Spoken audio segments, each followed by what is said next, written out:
गांव के एक कोने में एक छोटा सा कच्चा घर था। उसी घर में अमन नाम का एक लड़का रहा था। वह दुबला पतला, शांत और ज्यादातर चुप रहने वाला था। उसकी आंखों में सपने थे, लेकिन हालात बहुत छोटे थे। गांव वाले अमन को देखकर अक्सर कहते थे, ये लड़का जिंदगी में कुछ नहीं कर पाएगा। कोई उसके सामने कहता, कोई पीछे, लेकिन हर बात उसके दिल तक पहुंच जाती थी। स्कूल में भी अमन कमाया जाता था। खेल के मैदान में उसे कभी टीम में नहीं लिया जाता। बच्चे कहते, इससे तो दौड़ना भी नहीं आता।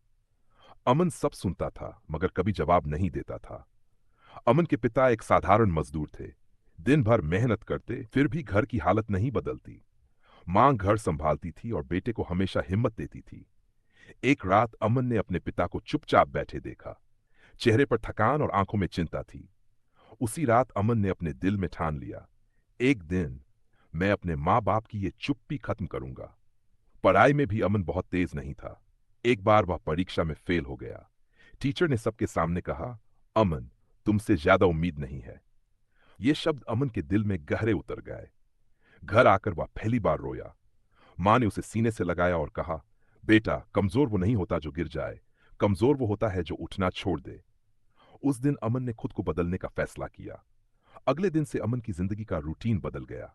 सुबह जल्दी उठना, पढ़ाई करना, स्कूल जाना, शाम को पिता का काम में हाथ बटाना और रात को फिर पढ़ाई, बिना शिकायत, बिना शोर। स्कूल की एक खेल प्रतियोगिता में अमन को आखिरी नंबर पर दौड़ने का मौका मिला। सब हंसे। रेस शुरू हुई। अमन पीछे रह गया, लेकिन उसने दौड़ना बंद नहीं किया। वह रेस नहीं जीता, लेकिन उस दिन उसने खुद से हारना छोड़ दिया। उसी दिन उसने समझ लिया कि जीत पहले मन में होती है, मैदान में बाद में। समय बीतता गया, मन में हिम्मत बढ़ती गई। जहां लोग थक जाते थे, वहां वह एक कदम और आगे बढ़ता था। जहां लोग कहते बस, वहां वह कहता अभी नहीं। उसने एक बड़े एग्जाम की तैयारी शुरू की। गांव वालों ने कहा, तेरे बस की बात नहीं। लेकिन इस बार अमन ने किसी की नहीं सुनी।